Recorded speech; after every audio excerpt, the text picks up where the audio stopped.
titles you were coming up with in your head. Wait, so I'm in charge? Trying too hard? Being a person is really hard. I'm not going to write you a book.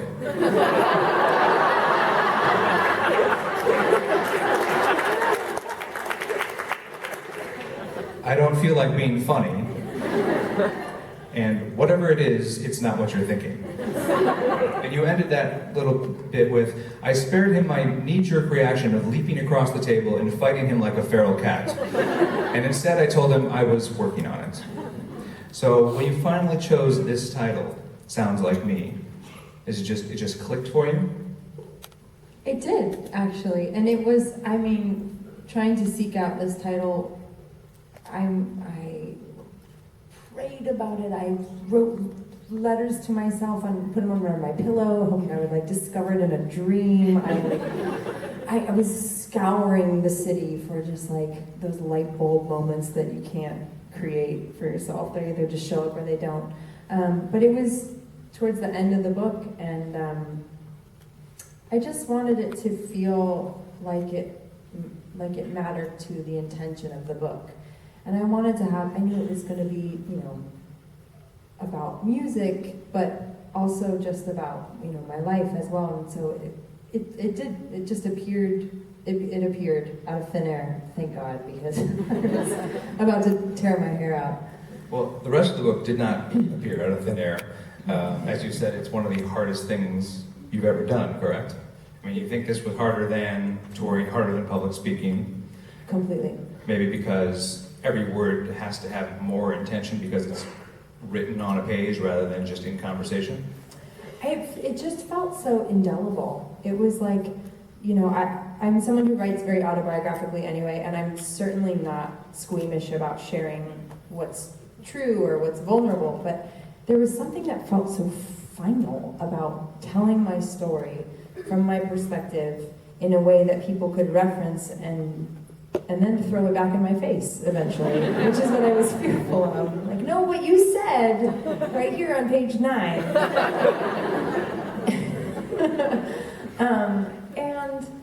And then because I have read so many wonderful books by people that I look up to in the world, and I just wanted it to be, authentic to me. But I, of course, was worried that people were going to not like it or have criticism of my voice as a writer. So you had to kind of tune those internal critics out as much as I could, and remember that this is really a love letter to my fans. I think I really wanted this book to give them some sort of insight into my process and my perspective on certain events that have happened in my life. I think in the hope of creating a deeper connection or encouraging them to not feel alone, or I don't know. I think that there's such a mask. So many people exist behind this mask that we have it all figured out, and I just am a fucking mess most of the time. And I just want people to understand that you can just be a mess, and that's totally cool. I like the simplicity of being on tour. I like that I don't ever wake up and have that panic attack of, what is my purpose? My purpose is to go to the stage that night and give a show. And so in a way I almost feel more relaxed on tour because my free time is my free time. And here's a little secret. Sometimes I'm a really bad correspondent, but everyone gives you a free pass when you're on tour. They're like, oh, you're so busy. Meanwhile, you're like, yeah, I'm watching so much Netflix. Yeah, so many coffee shops to find in Texas. But I sort of give myself that time. I mean, it is energetically very draining to be on tour. But it is so exciting. My God, I've been able to see the world through the lens of sharing music. It's the greatest thing in the entire world. So I like the simplicity of it. And what I don't like about being on tour, there are so many things I don't like about it. Sometimes just the constant motion is very destabilizing. It's really, I miss being, I'm a homebody, so I like being home. And I also hate packing.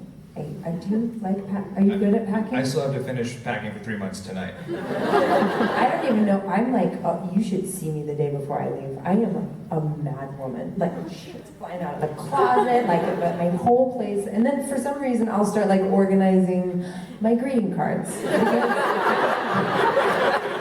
Like doing like all I have to do is fucking put clothes in, like pick out the 3 pairs of jeans you want to take. And I'm like, well, but I haven't shined my silverware in a while. I couldn't think of anything else to say. That sounds very familiar. My wife always asks, how many times have you gone on tour? Why are you not better at this? It doesn't get better each year. Like, it doesn't seem to get any faster. No, it's still, I'm anxiety ridden about it. I'm getting to the point where I'm thinking I'm just going to leave a bag that's like the tour bag. It's always packed. And just duplicate a bunch of clothes. It makes so much sense. Smart people would do that. I mean, you're very smart.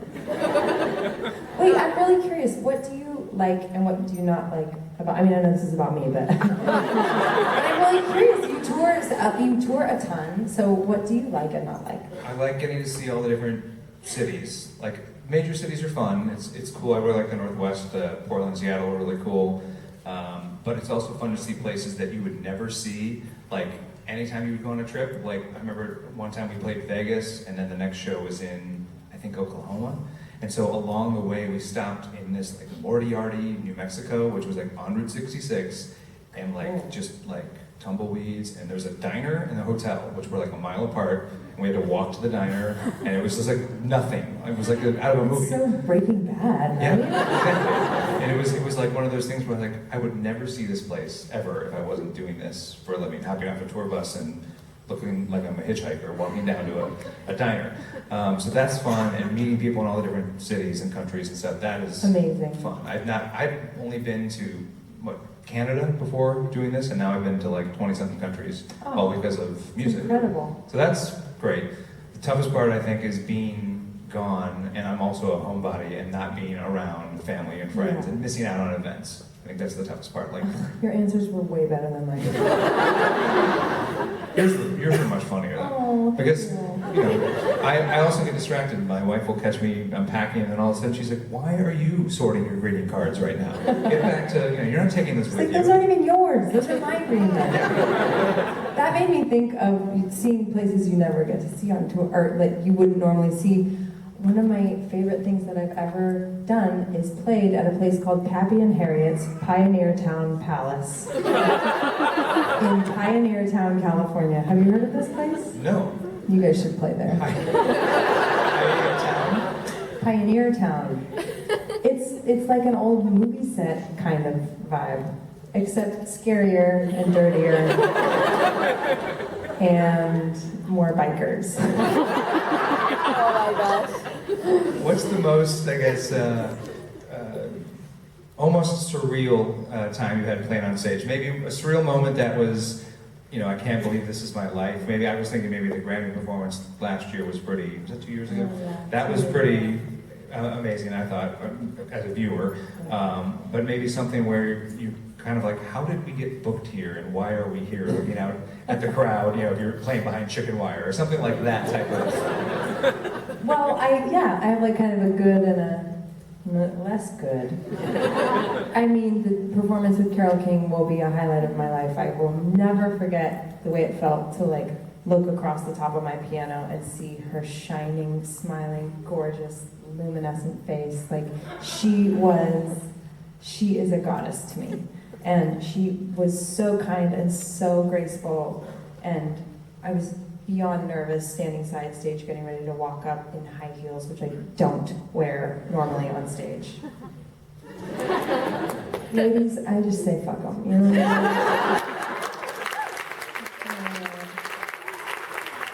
But they do kind of look good too sometimes, so sometimes I wear them. But I was wearing high heels and I was so nervous, and Carole just grabs my hand, and she's just so grounded. She's an incredible human being, and I will never forget that performance. It was I had the best time. And I was so worried that I was going to be too out of my body, that I was going to be too aware of the fact that we were on TV. It was the biggest, televised performance I'd ever done by far. But I had so much fun playing and singing with her, so that was good. Then there was, oh God, there's been so many. Oddly, the ones that I'm thinking of were all in Vegas. Right, that's where my tour is starting. I had really fun shows in Vegas as well. But I'm remembering one where there was a really, like a big, buffet line, and our stage was there was a pool around the stage, so people were really far away, and they're waiting in the pool, and they're eating ribs, and everyone's so drunk. And I was wearing, I'm combining two memories. So this is at another show that happened in Vegas. I was wearing a baby doll dress, which is tight up here and then loose around the body, because I was having a fat day, and I was I don't want anything touching me. I don't want anything. And so I got ready, and I was so insecure, and I took this, and we had our show, and I played on stage, and I'm exiting the stage, and this drunk woman to the left of the stage was like, "You were great. Oh, it's too bad you didn't go all the way." What? And I was like, "What?" She's like, "Weren't you on American Idol?" And I was like, "No, I wasn't." And she's like, "Did you have a baby?" It's like, you couldn't have gutted me. More ways. It all happened. And then I went upstairs and I put on jeans and I went to the blackjack table. So that's touring. Next subject.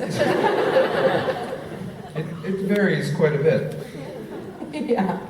Did you do any of the writing for this book on the road? Was it kind of an escape from touring and private time to write? I didn't do a ton of it on the road. I had a hard time. I tend to be pretty myopic, sort of in general. If I'm working on one thing, I kind of have to stay inside of that one little bubble. Although this project, and then I wrote a musical.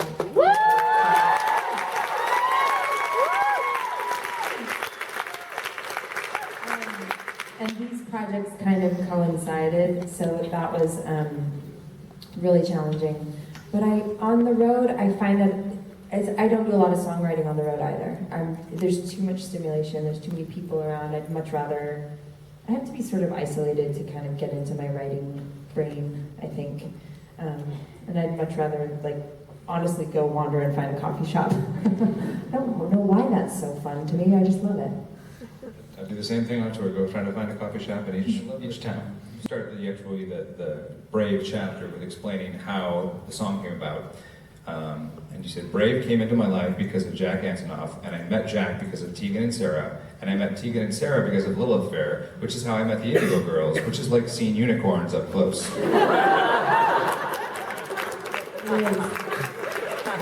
They walk over and you're just like, you're the coolest. So in the book, you discuss some of your favorite, collaborators. Is there anyone who is out there that you think your style is similar to, or that you've aspired to write songs songs that you're, God, I wish I had written that. Is there anyone out there that you... No, unfortunately. That would be a dream collaboration? But also, I guess, make you nervous slightly, I guess? Oh gosh, yes, of course. There's all sorts of people. For a while, I was really attached to this idea that I could manifest a co-write with Chris Martin from Coldplay. It hasn't happened. Chris, are you here? I'm here. In fact, it's going to happen right now. Come on out, Chris.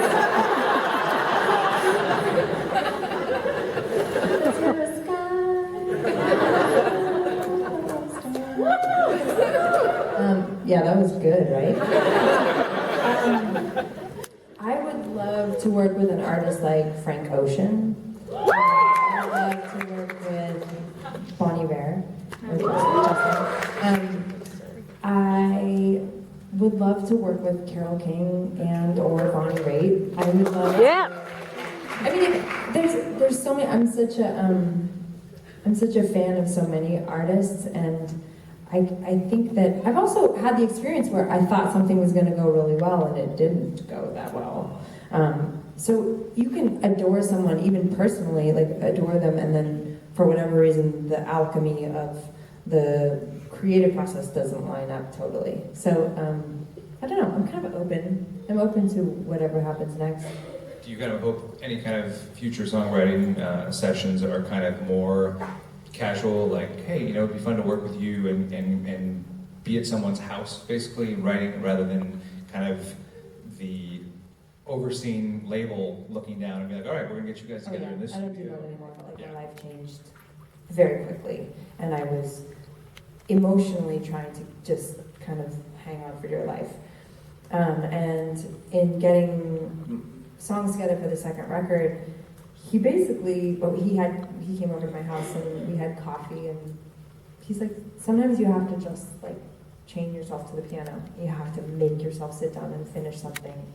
And it may be good or bad, but it might also be a bridge to somewhere too, which is something that has stuck with me. And that is something that came back with this book. Like, yeah, you might write for 2 hours and you're not going to keep any of it, but it doesn't mean that something didn't. You might keep one line that cracks open the code for another whole, you know, chapter or vignette or whatever.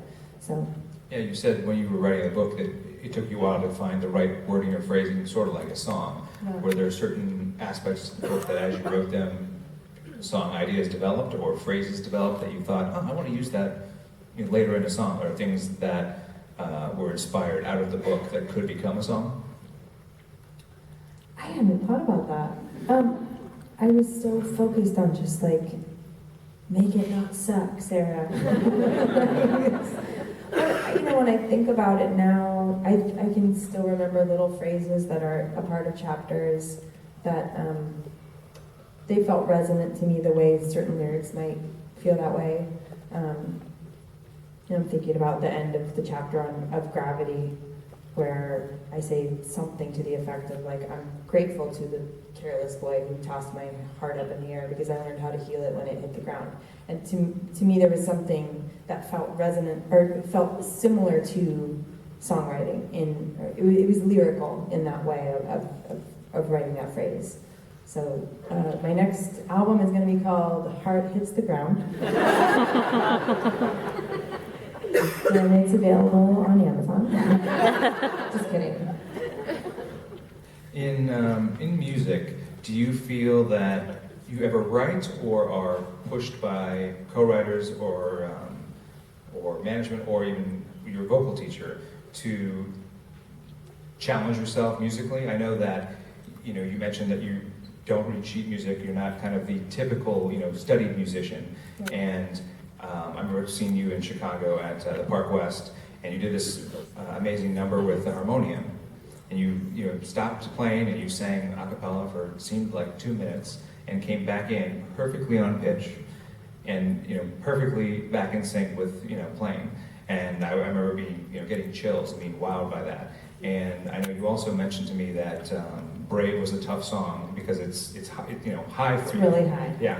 And when you wrote that song, were you thinking, maybe I should lower it, maybe I should play it down key? Well, not when I wrote it, not when Jack and I wrote it, but yes. When I was practicing that song to go out and sing it for the first, I remember the first time I had to sing it live was on Sirius XM, and I was panicked. And I couldn't hit the notes. I couldn't find them. It was a crapshoot whether or not they were going to come out.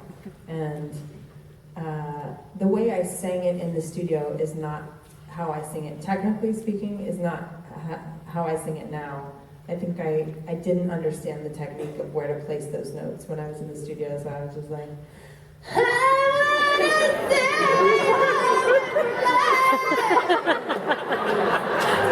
which sells a lot of records. it was so humbling to write something and then to, you guys, stop. It was so humbling, and I felt like, God, I'm really being taught a lesson here. And then it was about patience and asking for help, and I got a vocal teacher to come with me and work with me, and learned about, shaping the vowels differently so my throat could stay open, and it was like learning technique, which I'm not studied in. So asking for help was like a really important part of that. Has that given you more confidence moving forward with your vocal range and approach to new songs? Sometimes. I think sometimes I feel really confident about it, and sometimes I don't. Do you think that part of being insecure as a musician is a good thing, in the sense that it pushes you and makes you work harder? I mean, like I said before, you come across as very confident and very, you take charge when you're on stage. But having that kind of, worry of, am I gonna hit this note every night, make you like practice more, make you more aware of your performance? It definitely does in some ways. I think that I think it's a cool thing that there's a little bit of worry there, because it means that you care about something. Like if you're feeling anxious or if you're feeling nervous about something, it just means that you give a shit, and that I think is a beautiful sentiment. But I think sometimes what I wish for myself is that I would be more able to kind of rest in what feels unknown or unrehearsed. I think sometimes I tend to fall into the same patterns of, I'll play the same song the exact same way because that's the way I know how to play it. And I look at piano players out there who are like incredible improvisational players, or who have a freedom and with their piano expression that I don't have. But I also, I'm not that player. Like, I'm kind of like a bare bones player. I know how to play what I need to play just so I can sing. And but with my vocal performance, sometimes I wish if I could just stay relaxed enough to be playful. But sometimes I get nervous, and then I'll go back to singing it exactly the same way as I know how to sing it. And I think, as I get older, I hope that I get more playful with that. Because a mistake is a mistake, and sometimes it can be endearing to an audience. I mean, you don't want to see somebody like vomit everywhere. but I mean, go for it. Whatever. Life's short. I think that's one of the most fun parts of seeing you live, is that you don't know what you're going to get. There are certain times you are very good at being responsive to audience requests. People yell out a song, and you're like, okay, and you just switch it up. Oh, that's hilarious. When have you seen me do that? I don't know any songs. It was I thought it was Park West. Oh, maybe it was. Oh, well, I mean, what? You were there? What did I say? Did I know things? I'm so impressed with myself. I literally, I forget how to play love songs. I'm joking. It's not innate for me. But I think that's kind of the fun of seeing you live, is that you come across as not quite improvising, but very open and just kind of flowing with the show and speaking saying what you want to say without. Stop quoting myself. Randy. Without feeling like you have to be scripted. Where, as you see other artists, I think sometimes you don't get any glimpse into their personality, because they do their show, they do the next song, and they might announce the title. But I think that's really engaging with you, like this format. I think in your show, you speak this openly to the crowd, and I think people find that really endearing. Oh, thank you.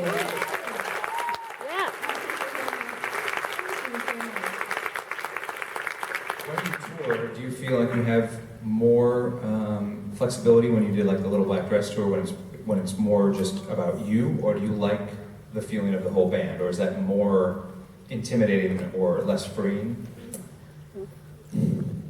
It's less freeing sometimes. I mean, like with the Little Black Dress tour, for example, that's as big a tour as I've ever done from a production standpoint, from a venue size standpoint, and so we were incorporating video elements on a screen at the back of the stage, and there are certain things that have to be kind of choreographed, for lack of a better word. So I didn't love when that started to feel too static.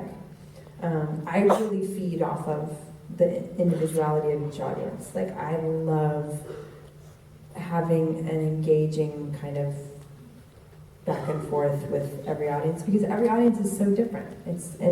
That's what makes a show memorable. It's not like, man, I really sang the shit out of that one. It's like, no, these people got engaged, or like that guy passed out, and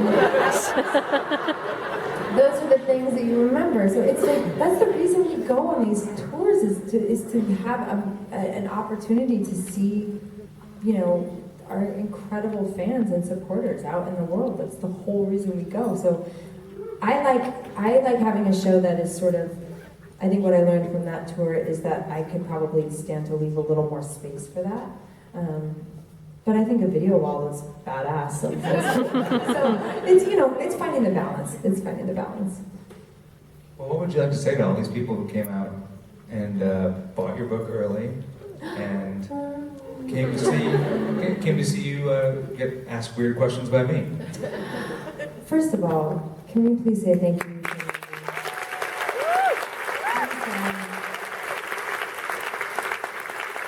Such a fan of what you do and what your group does.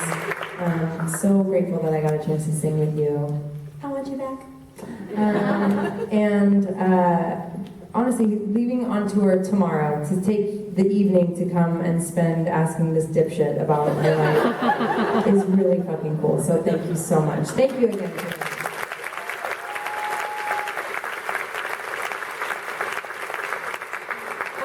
And I think that what I just want to say is thank you. I was writing in my journal today on the plane coming from Boston, and you know, I tour a lot, and I do meet and greets a little bit, but I haven't done them in the capacity that I've been doing them for this book tour. And it's been a really remarkable experience to get to have brief, albeit, exchanges with people that are connected to what I'm putting out there artistically in the world. And I just want you to know that I hear you, and I see you, and I'm reading your letters, and I am so moved by the connection that you feel with what I do. It makes me feel very small and really humbled. And so thank you for being here. I can't believe there's this many beautiful faces out here. And so thank you for the support. And I hope you enjoy the